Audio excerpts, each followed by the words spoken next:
Today we are going to discuss units and measurements. Actually, this is the first chapter in physics which is useful for writing units and measurements. How we are going to write, how we are going to measure a system. Like this in physics, this is the first chapter you have to learn. Okay, see, units and measurements is the first chapter in our physics.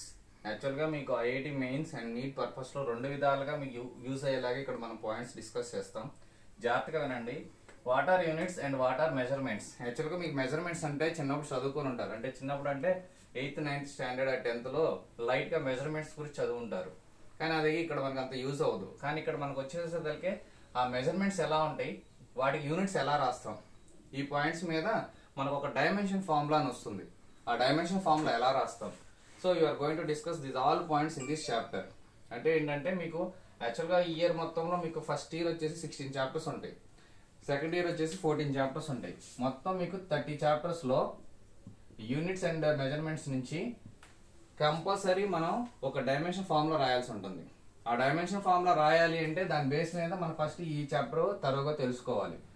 As well as మీకు తెలుసుకున్న తర్వాత ఏమైందంటే ఈ చాప్టర్లో మొత్తం మీకు 30 chapters నుంచి మీకు క్వశ్చన్స్ వచ్చే ఛాన్స్ ఉంటుంది. సో ఈ 30 చాప్టర్స్లో ఈ యూనిట్స్ అండ్ మెజర్మెంట్స్ వాడకుండా మనం ఎక్కడ ఉండం. అంటే ఫస్ట్ ఒక చాప్టర్లో మనం స్టార్ట్ చేసామంటే ఒక క్వాంటిటీ గురించి చెప్పామంటే కన్ఫామ్గా దాని యొక్క మెజర్మెంట్స్ చెప్పాలి, దాని యూనిట్స్ చెప్పాలి. అంటే ఏంటి, ఈ చాప్టర్ అంత ఇంపార్టెంట్. సో ఇనీషియల్గా కొద్దిగా ఈ చాప్టర్ మనం స్టార్ట్ చేసినప్పుడు మీకు వాట్ ఈస్ ఫస్ట్ ఇనీషియల్గా మీకు కావాల్సింది ఏంటంటే, అసలు మీకు తెలియాల్సింది ఫస్ట్ పాయింట్ ఏంటంటే వాట్ ఈస్ ఫిజికల్ క్వాంటిటీ. జనరల్గా మీరు క్వాంటిటీ వినుంటారు, ఆర్ క్వాలిటీ విన్నారా? Quantity or quality. క్వాలిటీ అంటే ఏంటి, మంచిదా కాదా అని. సపోజ్ మనం ఏదైనా కొనడానికి వెళ్తాం, క్వాలిటీది ఇవ్వండి అని అడుగుతాం. అలాగే క్వాంటిటీ అంటే ఎంత, ఎంత క్వాంటిటీ. క్వాంటిటీ అంటే సపోజ్ మీరు రైస్ తీసుకొచ్చారు, ఎంత క్వాంటిటీ తెచ్చారు, ఒక 10 kgs. అలా ఫిజికల్ క్వాంటిటీస్ ఇక్కడ మనకి ఫిజిక్స్లో జనరల్గా ఫిజిక్స్ అనే కాన్సెప్ట్ మనం వచ్చేదానికి వాట్ ఆర్ ఫిజికల్ క్వాంటిటీస్ అని వస్తుంది ఫస్ట్ టాపిక్కే. అసలు ఫిజికల్ క్వాంటిటీస్ అంటే ఏంటి, అసలు క్వాంటిటీ అంటే ఏంటంటే ఇక్కడ మీరు ఇక్కడ చాప్టర్ ఇప్పుడు చెప్పాను కదా 30 చాప్టర్స్ అని చెప్తుండగా 30 చాప్టర్స్లో మనకు కొన్ని టర్మ్స్ వస్తాయి. వాటిని ఫిజికల్ క్వాంటిటీస్ అంటాం జనరల్గా చెప్పాలంటే. ఫర్ ఎగ్జాంపుల్ చెప్తాను చూడండి, ఒక డిస్టెన్స్, ఒక డిస్ప్లేస్మెంట్, లేదా ఒక ప్రెషర్, ఫోర్స్, అలాగే మ్యాగ్నెటిక్ ఫీల్డ్, ఇలాంటివన్నీ ఏంటంటే ఫిజికల్ క్వాంటిటీస్. నిజం చెప్పాలంటే అవన్నీ ఫిజికల్ క్వాంటిటీస్. ఈ 30 చాప్టర్స్లో మీకు క్వాంటిటీస్ లేకుండా ఎక్కడా ఉండదు. ఎప్పుడైతే మనం ఒక ఫిజికల్ క్వాంటిటీ గురించి చెప్పామో దాని నుంచి ఒక 5 క్యారెక్టరిస్టిక్స్ చెప్పాలి. ఫిజికల్ క్వాంటిటీ మనం చెప్పగానే ఫస్ట్ దాని యొక్క డెఫినేషన్ చెప్పాలి. You have to define the definition are you have to explain the definition. తర్వాత దాని రిలేటెడ్గా ఫార్ములా ఏమైనా ఉంటే ఎక్స్ప్లెయిన్ చేయాలి. తర్వాత దాని యొక్క యూనిట్స్లో మనకు రకాలు ఉంటాయి. ఎస్ఐ యూనిట్ అని, సిజిఎస్ యూనిట్స్ అని ఉంటాయి. నేను 1 by 1 డిస్కస్ చేస్తాను మీతోటి. తర్వాత వీటి యొక్క రిలేషన్ ఏమైనా ఉందా అంటే యూనిట్స్కి కూడా రిలేషన్ ఉంటుంది, ఆ రిలేషన్ ఏంటి. అలాగే డైమెన్షనల్ ఫార్ములా అంటారు, dimensional formula. As well as మనం ఇప్పుడు చెప్తున్నాం కదా క్వాంటిటీ అనేది, ఇది ఏ క్వాంటిటీ కూడా మనకు కావాలి. ఇలా ఈ 6 పారామీటర్స్ మనం డిస్కస్ చేయాలి. చేస్తేనే ఒక ఫిజికల్ క్వాంటిటీకి మీనింగ్ వస్తుంది. ఒక ఫిజికల్ క్వాంటిటీ మీనింగ్ తెలియాలంటే ఈ 6 పారామీటర్స్ మనం ఫైండ్ అవుట్ చేయాలి ఫస్ట్. అంటే మీకు చాప్టర్ ఏది చేసి స్టార్ట్ చేసినా ఆ చాప్టర్లో ఒక ఫిజికల్ క్వాంటిటీ అట్లీస్ట్ ఉంటుంది. దాని గురించి మనం ఇవన్నీ చెప్పుకోగలగాలి. డెఫినేషన్ చెప్పాలి, ఫార్ములా చెప్పాలి, యూనిట్స్ చెప్పాలి, వాటి రిలేషన్ ఎలా ఉంటుందో చెప్పాలి, దాని డైమెన్షన్ ఫార్ములా చెప్పాలి, అదే క్వాంటిటీగా చెప్పాలి. అలా చెప్పేదే ఫిజికల్ క్వాంటిటీ. సో అసలు ఫిజికల్ క్వాంటిటీ మనం ఎలా డిఫైన్ చేయొచ్చు, how will define the physical quantity. ఇక్కడ మీరు చూస్తే ఫిజికల్ క్వాంటిటీ అని ఉంది. మన ఫిజిక్స్లో ఒక గొప్పతనం ఏంటంటే మనం ఇక్కడ ఉన్న టర్మ్లోనే మీనింగ్ ఉంటుంది, అదే definition. The quantities which are explained or determined with the help of physical laws or laws of physics. అంటే ఫిజిక్స్ ఉపయోగించి మనం ఒక క్వాంటిటీని ఎక్స్ప్లెయిన్ చేస్తాం, దాన్నే ఫిజికల్ క్వాంటిటీ అంటారు. అదే డెఫినేషన్ అవుతుంది. The definition for physical quantity is nothing but the quantities which can be explained with the help of laws of physics. Or physics use చేసి మనం చెప్పేదాన్నే physical quantities అంటారు. సింపుల్ గా physical quantity అని రాశాను. So we have n number of quantities ఉంటాయి. So కావాలంటే మీరు physical quantities అని రాసుకోవచ్చు. సో ఫిజికల్ క్వాంటిటీ అంటాం. మరి ఫిజికల్ క్వాంటిటీ డెఫినేషన్ చెప్పిన తర్వాత అది ఎన్ని టైప్స్ తెలియాలి మనకి. What are the types of physical quantity? How many types of physical quantity? Physical quantities are broadly classified into two types. Physical quantities are broadly divided into two types. ఏంటి ఆ two types? Physical quantities two types చెప్తారు ఎవరన్నా? First one వచ్చేసి fundamental physical quantity. Fundamental physical quantity. Second one derived physical quantity. Derived physical quantity. So one by one we will discuss again. Now fundamental physical quantity, derived physical quantity అన్నాడు. Fundamental అంటే ఏంటి చెప్పండి మీకు. General గా మీరు class చదువుకున్నప్పుడు లేదా మీరు ఐఐటి కానీ జేఈ మీన్స్ ప్రిపేర్ అయ్యేటప్పుడు బేసిక్స్ బాగా నేర్చుకోండి అంటారు, అంటే ఫండమెంటల్స్ అని. సో ఈ ఫండమెంటల్ ఫిజికల్ క్వాంటిటీని బేసిక్ ఫిజికల్ క్వాంటిటీ అని కూడా అంటారు. This fundamental physical quantity is also known as basic physical quantity. అంటే బేసిక్స్ అంటే చూడండి ఇక్కడ వర్డ్ అని మనకు అర్థమవుతుంది. ఈ ఫండమెంటల్ క్వాంటిటీ లేకుండా మనం ఏది డిఫైన్ చేయలేమని అర్థం. ఫండమెంటల్ డిరైవ్డ్ దీని డెఫినేషన్ కూడా మనం అలానే డిఫైన్ చేసుకోవచ్చు. ఎలా? The physical quantity which can be explain without any other physical quantity. అంటే ఏ అదర్ ఫిజికల్ క్వాంటిటీ లేకుండా మనం డిఫైన్ చేయొచ్చు. అంటే the physical quantities which can B derived without any help of any other physical quantity. అంటే మనం any other physical quantity తోటి కాకుండా own గా ఉండే వాటిని ఫండమెంటల్ ఫిజికల్ క్వాంటిటీస్ అంటారు. లేదా the physical quantities which does not depend on any other physical quantity or called fundamental physical quantities. Definitions మీరు ఎలా చెప్పినా ఓకేనండి, ఇక్కడ పెద్ద మనకి డెఫినేషన్స్ పెద్ద ప్రాబ్లం ఏమి ఉండదు. దాని మీనింగే డెఫినేషన్, మీకు ఇది అర్థమైతే చాలు. ఫండమెంటల్ ఫిజికల్ క్వాంటిటీ అంటే ఏంటంటే the physical quantities which does not depend on any other physical quantity. అంటే చూడండి మీకు ఒక డైమెన్షన్ ఫార్ములా రాసినప్పుడు అర్థమవుతుంది. అంటే ఫర్ ఎగ్జాంపుల్ చూడండి, అసలు ఫండమెంటల్ ఫిజికల్ క్వాంటిటీ అంటే డెఫినేషన్ అది. అవి ఎన్ని టైప్స్ ఉంటాయి, మళ్ళీ టైప్స్ లోకి వెళ్ళాలి. అవి వచ్చేసేసి మీకు ఫస్ట్ వన్ వచ్చి లెంత్ అండి. First one is length. Next one is mass. Next one is time. Next one is thermodynamic temperature. Next one electric current. Next one luminous intensity. Luminous intensity. Next one amount of substance. Amount of substance. యాక్చువల్గా విషయం ఏంటంటే నాన్న, మనకు fundamental physical quantities derive చేసినప్పుడు ఈ terms లేకుండా మనం ఏ term ఉండదు అనమాట. అంటే ఇవి మెయిన్, ఇవి లేకుండా మనం ఏ టర్మ్ ఎక్స్ప్లెయిన్ చేయలేం. సపోజ్ ఇప్పుడు డిరైవ్డ్కి వెళ్దాం. డిరైవ్డ్ ఫిజికల్ క్వాంటిటీ అంటే ఏంటి? The fundamental quantities which depend on the derived physical quantities which depend on fundamental physical quantities. అంటే ద క్వాంటిటీస్ విచ్ డిపెండ్, ఇందాక ఇవి ఇండిపెండెంట్ అని చెప్పాం, డస్ నాట్ డిపెండ్ అని చెప్పాం, అంటే ఇండిపెండెంట్. ఇవి డిపెండ్ అవుతాయి. ఎలా డిపెండ్ అవుతాయి? ఫర్ ఎగ్జాంపుల్ చూద్దాం. దీనికి మన ఎగ్జాంపుల్స్ తీసుకుంటే అర్థమవుతుంది మీకు. సపోజ్ ఏరియా తీసుకున్నాను. ఏరియా అంటే ఫార్ములా ఏంటి? Length into breadth. So length మనం ఎలా కొలుస్తాం? మీటర్స్ లో కొలుస్తాం. బ్రెడ్త్ ని మీటర్స్ లో కొలుస్తాం. అంటే ఎంత? Metre square. సో ఏరియా అనేది మీటర్ అంటే ఏంటి? లెంత్ నే రిప్రజెంట్ చేసేది. సో అట్లా మనం వీటి మీద డిపెండ్ అవుతాయి. వీటి మీద డిపెండ్ అవుతాయి. ఫండమెంటల్ ఫిజికల్ క్వాంటిటీస్ దేని మీద డిపెండ్ అవ్వవు. The quantities which are independent they are dependent. చూడండి, లెంత్ ని మనం ఎలా కొలుస్తాము? మీటర్స్ లో కొలుస్తాం. సో దాన్ని m గా రాయాలి. దాని సింబల్ వచ్చేసి L రాయాలి మీరు, ఇది సింబల్. మాస్ ని మనం కేజెస్ లో కొలుస్తాం. దాని లెటర్ m తో రాయాలి. టైం ని మనం సెకండ్ లో కొలుస్తాం. దాన్ని t తో రాయాలి. అలాగే థర్మోడైనమిక్ టెంపరేచర్ కెల్విన్ అంటాం. కెల్విన్ కానీ మనం రాసేటప్పుడు KR తీటా రాసుకోవచ్చు. అలాగే ఎలక్ట్రిక్ కరెంట్ అంటే యాంపియర్. యాక్చువల్ సైంటిస్ట్ నేమ్ అది, దాన్ని ఏతోనే డినోట్ చేస్తాం. లూమినస్ ఇంటెన్సిటీ అంటే దాన్ని క్యాండిల్లా అంటాం, CD తోటి డినోట్ చేస్తాం. అమౌంట్ ఆఫ్ సబ్స్టెన్స్ మోల్ లో డిఫైన్ చేస్తాం. దాని MOL రాసుకుంటాం. అంటే ఏంటంటే యాక్చువల్గా మీరు ఇది టేబుల్గా తీసుకుంటే ఇట్లా ఇవన్నీ మీకు సింబల్స్, ఇవన్నీ మీకు యూనిట్స్, ఇవి మీకు క్వాంటిటీస్. అంటే దీన్ని మనం రాసుకునేటప్పుడు ఎలా రాసుకోవచ్చు అంటే these are all nothing but fundamental physical quantities. ఇవి వాటి యొక్క యూనిట్స్, ఇవి వాటి యొక్క సింబల్స్. అంటే ఏంటి దాని అర్థం అంటే లెంత్ మీకు కనపడినప్పుడు L తో డినోట్ చేయాలి, మాస్ కనపడితే M తో డినోట్ చేయాలి, టైం కనపడితే T తో డినోట్ చేయాలి, థర్మోడైనమిక్ టెంపరేచర్ ని K ఆర్ θ తో డినోట్ చేయాలి, ఎలక్ట్రిక్ కరెంట్ ని A తోనే డినోట్ చేస్తాం. జనరల్ గా యూనిట్ వచ్చేసి యాంపియర్ అని రాసుకోవాలి మనం.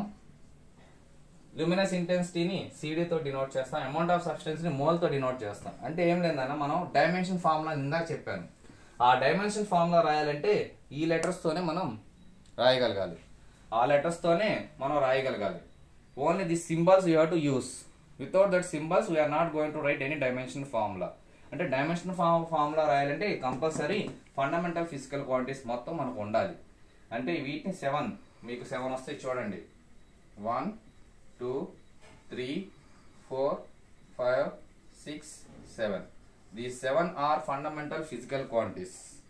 మీకు ఎలా అయితే వీక్ లో 7 days ఉంటాయో అలాగే ఫండమెంటల్ క్వాంటిటీస్ లో కూడా మీకు 7 ఉంటాయి. ఆ 7 ఏంటి అన్నప్పుడు ఎవరు అడిగినా చెప్పాల్సిన length, mass, time, thermodynamic temperature, electric current, luminous intensity and amount of substance. ఇలా ఫండమెంటల్ క్వాంటిటీస్ మీకు 7 ఉంటాయి. ఆ తర్వాత దీనిలో మీకు 2 డిఫైన్ చేస్తారు. వాటిని ఏమంటారంటే సప్లిమెంటరీ క్వాంటిటీస్ అంటారు. సప్లిమెంటరీ ఫిజికల్ క్వాంటిటీస్ ఏంటివి అన్నప్పుడు దే ఆర్ 2 types. యాక్చువల్గా ఎందుకు వచ్చినాయి అని మీకు డౌట్ రావచ్చు. యాక్చువల్గా ఈ 7 డిఫైన్ చేసేసి మనకు పెట్టేశారు ఫిజిక్స్లో. ఆ తర్వాత కొన్ని డౌట్ వచ్చిన తర్వాత plain angle and solid angle అని 2 వస్తాయి మనకి. ఇవి కూడా మనం ఫండమెంటల్గా వాడతాం. అంటే ఈ 2 కన్ఫామ్గా మనకు ఒక యాంగిల్ కావాలి ఇనీషియల్గా, దాన్ని మనం ఇక్కడ ప్లెయిన్ యాంగిల్ అంటాం. ప్లెయిన్ యాంగిల్ ఇక్కడ మనం రేడియన్స్లో మెజర్ చేస్తాం. దాని షార్ట్ కట్లో RAD అని సింబల్, అంటే ఇక్కడ మనం రాసినట్టు ఇవి కూడా. అంటే ప్లెయిన్ యాంగిల్ని యూనిట్ వచ్చి రేడియన్, సాలిడ్ యాంగిల్కి స్టెరేడియన్,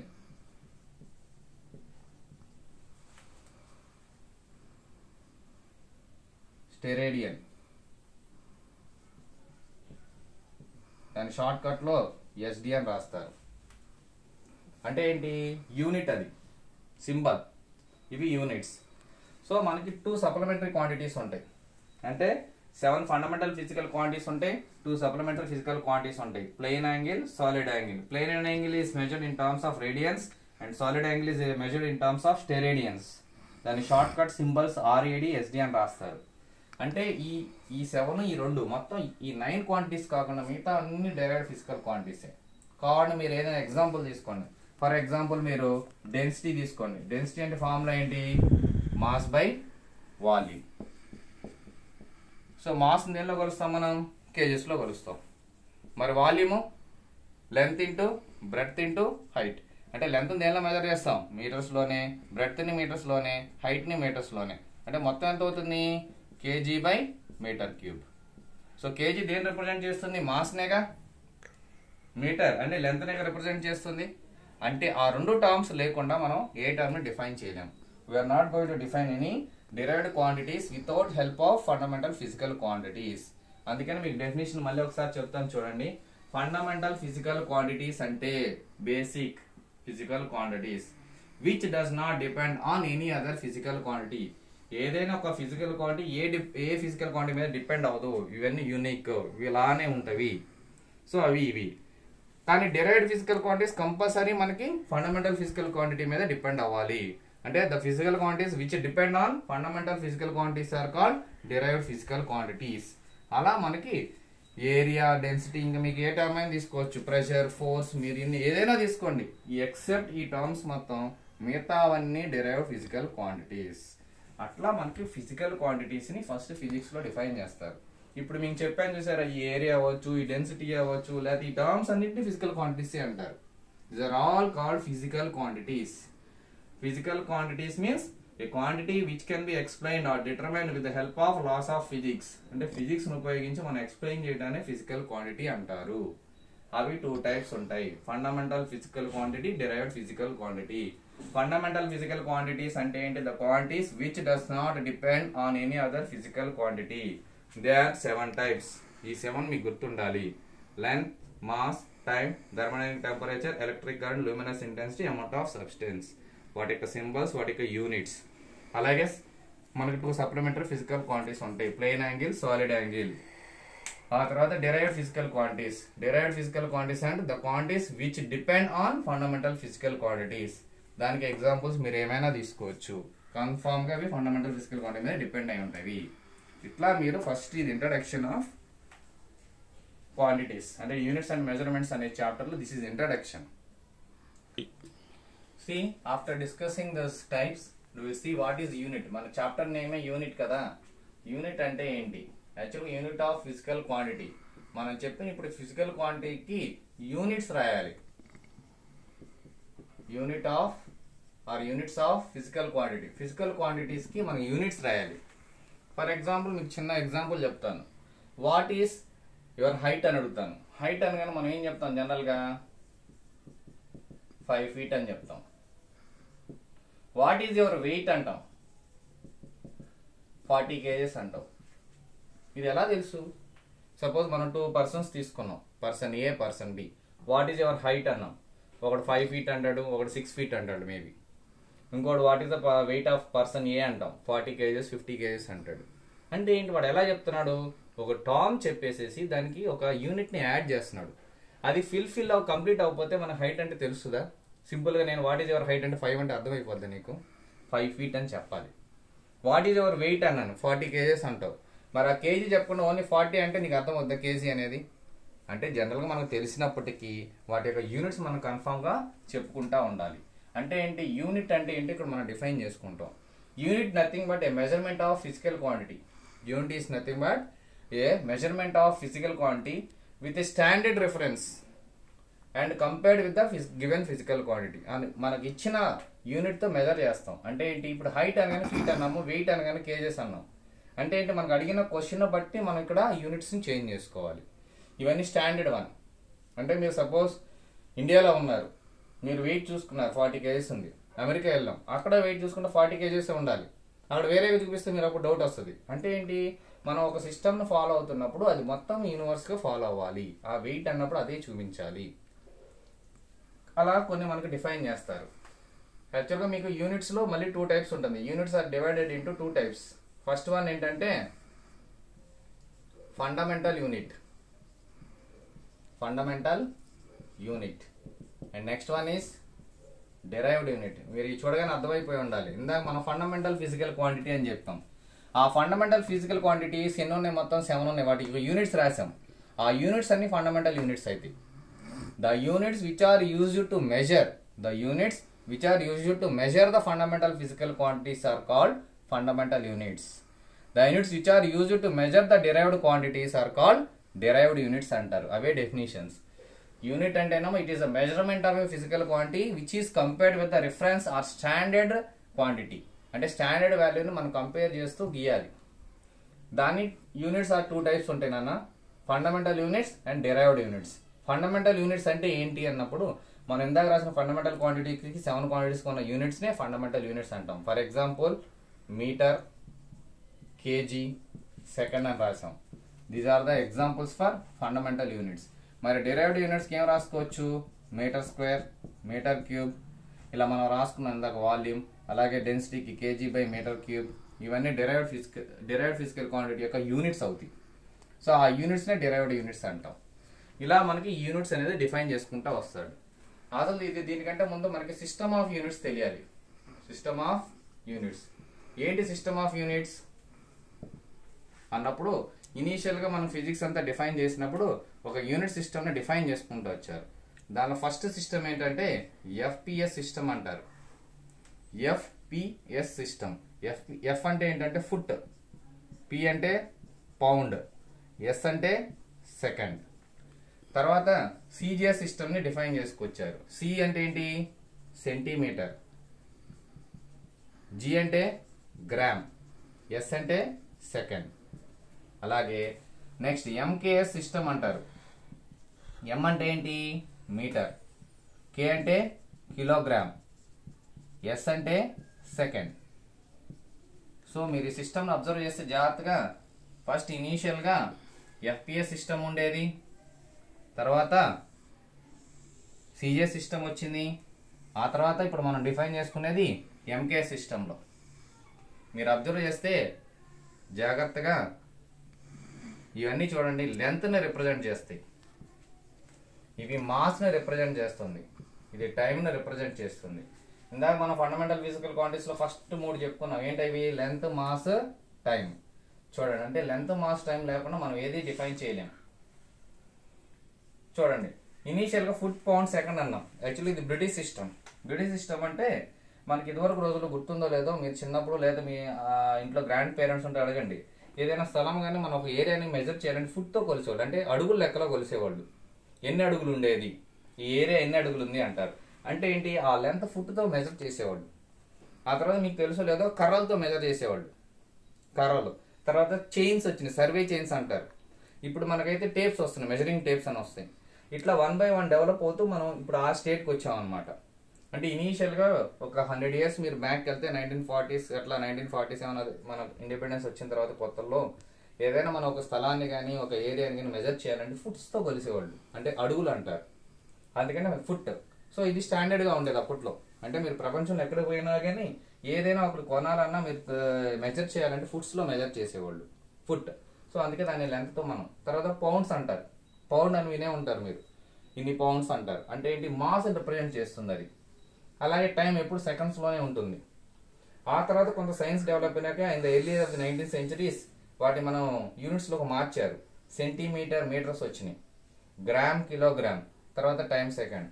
సో మీకు ఇట్లా ఫస్ట్ క్వశ్చన్ యాక్చువల్గా మీకు ఐఐటీలో కానీ నీటిలో ఫస్ట్ క్వశ్చన్ అడుగుతుంది, in all system of units which one is common unit అంటాడు. సెకండ్. చూడండి, టైం ఇక్కడ ఎప్పుడు తీసుకున్నా కానీ ఏ టైంలో కానీ టైం ఎప్పుడు సెకండ్స్లోనే మెజర్ చేస్తూ ఉంటాం. జనరల్గా ఇప్పుడు ఈ మీటర్, కిలోగ్రామ్ని మనం వాడుతూ ఉంటాం. అంటే ఈ రిఫరెన్స్గా ఎందుకు తీసుకుంటున్నామంటే, ఫర్ ఎగ్జాంపుల్ చూడండి, మీరు సపోజ్ ఇండియాలో ఉన్నారు, మీరు ఇండియాలో ఒక 1 kg టమాటాస్ కావాలన్నారు. వాడు కేజీ కరెక్ట్గా చూసేసి కాటా ఉంటుంది కదా, దానిలో మెజర్ చేసి ఇస్తాడు. మరి మీరు ఫారెన్ వెళ్ళారు, సపోజ్ అమెరికా అవ్వచ్చు, ఇంకోటి ఫ్రాన్స్ అవ్వచ్చు. మరి అక్కడ కూడా కేజీ టమాటాలు లేదా కేజీ యాపిల్స్ కావాలన్నప్పుడు కేజీకి కిలోగ్రామ్ ఇవ్వాలిగా, అంటే ఒక స్టాండర్డ్ మెజర్మెంట్ అంటూ ఉండాలిగా. సో ఇలా మనకి ఒక స్టాండర్డ్ మెజర్మెంట్ అంటూ చేసుకుంటా వేరే దాన్ని ఎంకే సిస్టమ్ అంటారు. ఇందాక నేను ఫిజికల్ క్వాంటిటీస్ అని చెప్పాను కదా, ఫిజికల్ క్వాంటిటీస్లో మనం యూనిట్స్ రాస్తామని చెప్పాం. ఆ యూనిట్స్ రాసేటప్పుడు ఎంకే సిస్టమ్ ఆ సీజే సిస్టమ్ రాస్తాం. కానీ ఇప్పుడు ఇంకా 20th century డెవలప్ అయిన తర్వాత ఈ ఎంకే సిస్టమ్ ఏమంటున్నారంటే ఎస్ఐ సిస్టమ్ అంటారు. It is called SI system. SI system అంటే ఏంటంటే సిస్టమ్ ఆఫ్ ఇంటర్నేషనల్ యూనిట్స్ అంటారు. యాక్చువల్గా దీని ఫిజిక్స్లో అబ్జర్వేషన్ ఏంటంటే సిస్టమ్ ఆఫ్ ఇంటర్నేషనల్ యూనిట్స్. అంటే ఏంటి? మనం ఇంటర్నేషనల్గా ఎక్కడికి పోయినా కానీ ఈ యూనిట్స్ని వాడాలి అని అర్థం. అంటే ఒక టైం తీసుకున్నాను అనుకోండి, మినిమం సెకండ్స్లో ఉంటుంది. అంటే సపోజ్ మీరు టైం ఎంత అంటారు, ఇప్పుడు టైం 10 అయింది అంటాం. 10 అంటే ఏంటి? అక్కడ 10 hours 10 minutes అయిందని. అంటే ఏంటి? సెకండ్స్ కూడా చెప్పాం మనం, అంటే మినిమం ఇది వాల్యూ సెకండ్ అనేది. అలాగే కిలోగ్రామ్స్, మనం ఏదైనా కొనుక్కోవడానికి వెళ్ళాం, if you go to a market or somewhere, మనం ఏదైనా కొనాలంటే కిలోగ్రామ్స్లోనో 1/2 kg అని అంటాం. అంటే ఏంటి? కన్ఫామ్గా అది కావాలి. అలాగే మీటర్స్, కొంత డిస్టెన్స్ మెజర్ చేయాలి మినిమం. సపోజ్ ఎంత డిస్టెన్స్ వెళ్ళావు, 100 meters వెళ్ళాను లేదా 1000 meters వెళ్ళాను అంటే కన్ఫామ్గా మనం ఒక యూనిట్ అనేది కావాలి. సో అలా ఎంకే సిస్టమ్ని ఇప్పుడు ఎస్ఐ సిస్టమ్ అంటారు. చాలా మంది మీకు ఈ 4 types అంటారు. 4 types ఏం కాదని యాక్చువల్గా 3 types ఉంటాయి. ఈ ఎంకే సిస్టమ్ని ఒకప్పుడు ఎంకే సిస్టమ్ సిజే సిస్టంలో రాయటం అనేవాళ్ళు. ఇప్పుడు అది ఎస్ఐ సిస్టమ్గా 20th century తర్వాత మార్చారు. అదే the system of international units అనమాట. అంటే ఏంటి? మనం throughout universe you have to follow this units. Metre అనుకోండి, కిలోగ్రామ్, సెకండ్, అంటే ఇవి బేసిక్స్ అండి, ఫండమెంటల్స్. మిగతావి కూడా అలానే ఉంటాయి స్టాండర్డ్గా. సో అట్లా సిఏ సిస్టమ్, ఎంకే సిస్టమ్ అని మనం డిఫైన్ చేసుకుంటూ వచ్చాం. దీన్ని సిస్టమ్ ఆఫ్ యూనిట్స్ అంటారు. అలాగే దీనిలో మీకు ఒక చిన్న ఫార్ములా వస్తుంది. ఇప్పుడు మనం ఫిజికల్ క్వాంటిటీ అన్నాం. ఒక ఫిజికల్ క్వాంటిటీ తీసుకోండి, physical quantity. Physical quantity for example మనం ఒక వెయిట్ అనుకుందాం. ఎంత? వాట్ ఈజ్ యువర్ వెయిట్ అంటే 40 kgs అంటున్నాం కదా. ఈ 40 అనేది ఏంటి? యాక్చువల్గా ఇక్కడ ఒక వాల్యూ, అంటే దాన్ని న్యూమరికల్ వాల్యూ అంటారు. ఇదేంటి? యూనిట్. సో ఫిజికల్ క్వాంటిటీ మొత్తాన్ని P ఈజ్ ఈక్వల్ టు NUగా రాసుకోవచ్చు. అంటే ఇది ఒక ఫార్ములా అనమాట. A physical quantity is nothing but given by numerical value followed by its unit. A numerical value it followed by unit.